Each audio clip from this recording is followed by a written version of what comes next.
Bonjour à tous, ici le Rav David Forman et bienvenue dans la paracha de Vayakel. Comme chacun sait, la Torah interdit le travail pendant le Shabbat. Mais qu'est-ce que le travail ?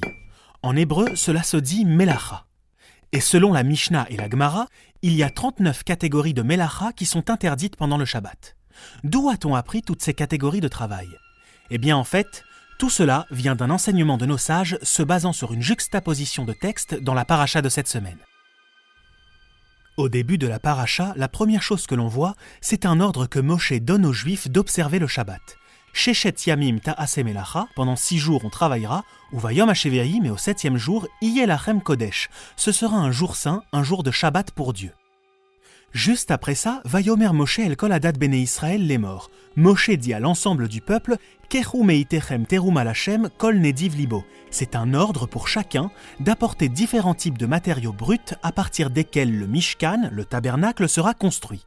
Et les sages de déduire de cette juxtaposition entre ces deux textes, c'est-à-dire l'ordre d'observer le Shabbat et celui de construire le tabernacle, que le modèle pour les travaux interdits le Shabbat découle directement de la manière dont le tabernacle fut construit.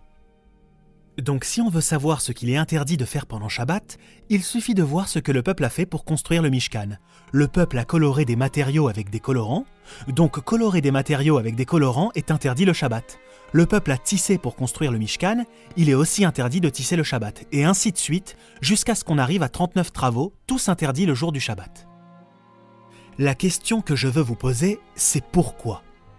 Pourquoi est-ce que la façon dont le tabernacle a été construit devient le modèle pour les types de travaux interdits le Shabbat ? Je comprends bien la conclusion juridique faite par la Gemara, par le Talmud, mais cela a l'air purement technique. Quel rapport entre la construction du tabernacle, du Mishkan et le Shabbat ? C'est vrai que les deux textes sont juxtaposés, mais sur le plan conceptuel, ces deux idées ont l'air complètement déconnectées. Qu'est-ce que le Shabbat a à voir avec le Mishkan ? Quand on y pense, il existe un lien fascinant entre le premier Shabbat de l'histoire, celui pendant lequel Dieu s'est reposé, et le Shabbat que Dieu ordonne maintenant aux hommes de respecter juste avant de leur ordonner de construire le Mishkan. Le Shabbat originel, de quoi Dieu s'était-il reposé ? Tout le monde le sait, il venait de créer le monde en 6 jours. Mais quelle était la signification de Dieu qui crée le monde pendant ces 6 jours ? Autrement dit, qu'est-ce que cet acte de création a changé au statu quo ? Vous allez me dire que la réponse est évidente, que la création du monde a été le changement le plus spectaculaire de statu quo que l'on puisse imaginer. Avant, il n'y avait absolument rien. Puis après la création, il y avait tout. Eh bien tout ça c'est vrai, mais seulement d'un point de vue. Du point de vue de l'homme. Mais pas du point de vue de Dieu. Parce que, du point de vue de Dieu, quelle était la signification de l'acte de création ? On ne peut pas dire qu'avant la création il n'y avait rien. Enfin oui, vous pourrez toujours dire en tant qu'homme vivant dans un monde d'espace et de temps qu'il y avait les étoiles, les planètes, l'hydrogène, l'oxygène, les trous noirs et tout ça, mais qu'effectivement avant tout ça il n'y avait rien. Mais vous ne pouvez pas dire cela si vous êtes Dieu. Si vous êtes Dieu, vous ne vivez pas dans ce monde. En fait, si vous êtes Dieu, avant la création, eh bien il y avait tout. Tout allait bien pour vous, seul dans votre immense royaume, quel qu'il soit. Et plus on y pense, plus on se dit que du point de vue de Dieu, la création n'a pas du tout créé. Tout au plus, la création a été une sorte de diminution. C'est comme si vous avez creusé une place dans votre monde pour quelqu'un d'autre. Les kabbalistes appellent cela le tzimtzum, une contraction de Dieu pour ainsi dire, quand Dieu fait de l'espace pour l'existence d'une autre chose que lui. Alors posons-nous la question, pourquoi Dieu a-t-il fait ça ? Dieu l'a fait pour la même raison qui fait que les gens ont des enfants. Dieu l'a fait par amour. En fait, ce processus ressemble vraiment au processus d'avoir un enfant. Qu'est-ce que l'utérus ? L'utérus est un espace à l'intérieur d'une personne qui étrangement ne lui sert à rien.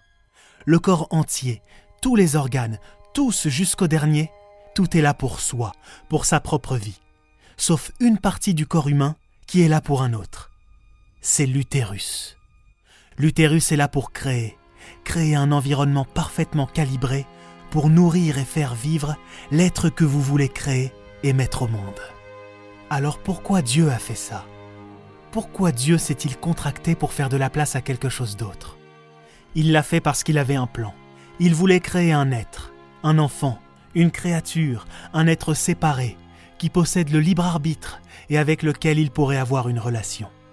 Mais cet être, qu'on appelle l'humanité, ne pouvait pas exister dans le monde de Dieu. Il lui fallait un monde qui lui soit propre. Il lui fallait donc un tout nouvel environnement pour exister. C'est pour ça que Dieu a créé cet environnement. C'est ce qu'on appelle les 6 jours de la création. Cet environnement a nécessité la création de l'espace et du temps. Dieu n'a besoin ni de l'espace ni du temps. Il vit en dehors de ces notions.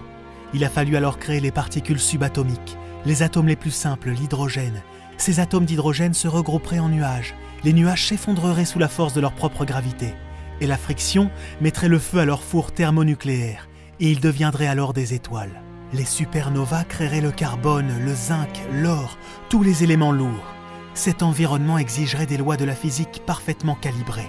Les forces nucléaires fortes et faibles en équilibre parfait. La gravité, l'électromagnétisme, la constante de Planck, les 4 lois de la thermodynamique, toutes ces choses devraient se maintenir en équilibre parfait pour que l'environnement fonctionne. Et Dieu a fait tout ça par amour. Dieu lui-même n'avait besoin de rien de tout cela. Il n'a pas besoin de planètes, ni d'étoiles, ni des lois de la physique. Mais Dieu a fait attention à ces lois pour une seule raison. Parce que Dieu savait que l'être qu'il voulait aimer en avait besoin pour exister. Et après la création de cet environnement merveilleux, la dernière chose que Dieu fit, ce 6e jour, ce fut cet enfant, cet être que Dieu aimerait. Vaïvra Elohim et à Adam Betsalmo. Dieu créa l'homme à son image. Étrange, cet être ressemblerait à Dieu d'une certaine manière. Et en fait, c'est le cas. Qu'est-ce que Dieu avait fait pendant tout ce temps ? Il créait cet environnement parfaitement calibré. Eh bien, l'être qu'il avait créé pourrait lui aussi avoir le pouvoir de créer. Dieu créa l'homme à son image.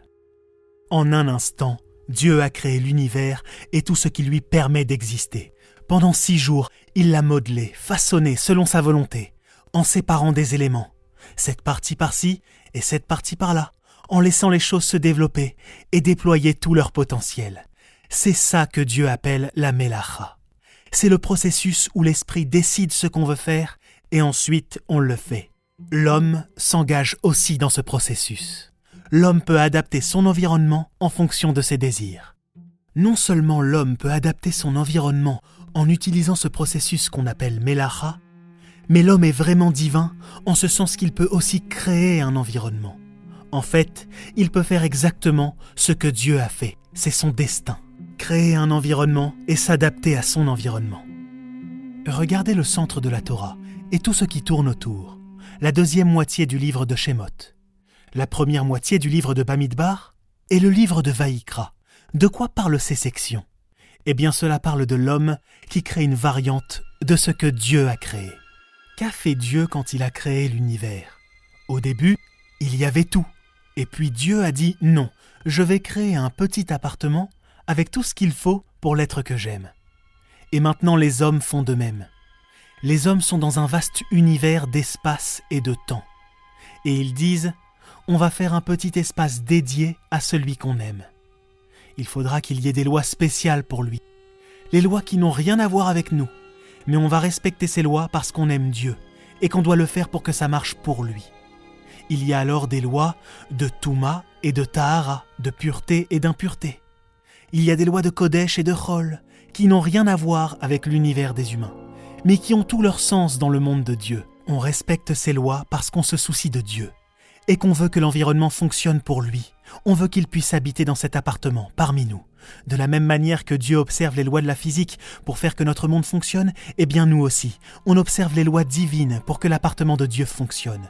Et on appelle cet appartement le Mishkan. Et alors qu'on va créer le Mishkan, Dieu nous dit « Vous savez quoi ? J'ai un secret à partager avec vous, petits créateurs. C'est le Shabbat. Vous devriez observer le Shabbat comme je l'avais fait. » Alors tout devient évident. D'où apprend-on les lois du Shabbat ? De même que Dieu s'était reposé en s'arrêtant de faire toutes les mélachot qu'il avait faites pour créer notre petit appartement, nous aussi, on se repose en arrêtant toutes les mélachot qu'on faisait pour créer l'appartement de Dieu. Tout ça est parfaitement logique. Les petits créateurs imitent le grand créateur. D'ailleurs, qui a construit le Mishkan ? Il s'appelle Betsalel. Quel nom étrange ! Betsalel. Et si Betsalel était un acronyme, quel serait-il? Qu'est-ce que l'humanité? Ceux qui ont été créés à l'image de Dieu. Comment dit-on l'image de Dieu en hébreu? Betselem Elohim. Voilà Betsalel. Betsalel, c'est juste une abréviation pour Betselem Elohim. Betsalel, c'est celui qui réalise le potentiel énorme des hommes pour ressembler à Dieu. Il nous représente dans l'accomplissement de notre potentiel collectif. D'une certaine façon, c'est notre agent pour accomplir notre humanité. L'astronaute Neil Armstrong l'avait compris quand il fit ses premiers pas sur la Lune. Il ne les fit pas seulement en tant que simple homme, mais ce fut, souvenez-vous, un grand pas pour l'humanité. Betsalel fait un grand pas à lui aussi, un grand pas pour nous tous. Il nous permet d'atteindre notre destin, comme Tselem Elohim, comme être créé à l'image de Dieu. Il créa l'appartement pour celui qu'on aime. Shabbat Shalom à tous.